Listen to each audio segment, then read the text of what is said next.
This narration from Hazrat Aisha Siddiqa Raziyallahu Ta'ala Anha describes an incident when there was a solar eclipse during the time of the Prophet Sallallahu Alaihi Wasallam.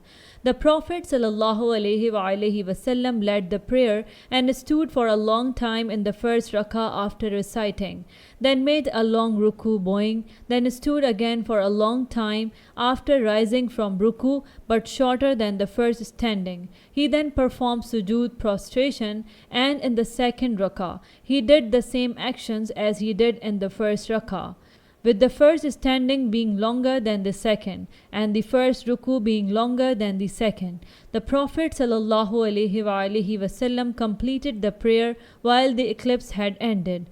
After completing the prayer, the Prophet ﷺ addressed the people and said, "The sun and the moon are two signs among the signs of Allah.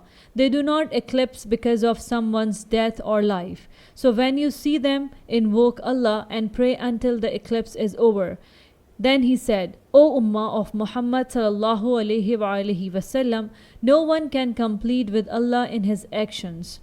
Then he said, "O Ummah of Muhammad ﷺ, no one can compete with Allah in his actions. O Ummah of Muhammad ﷺ, if you knew what I know, you would laugh little and weep much." Musnad Ahmad Hadith number 24192.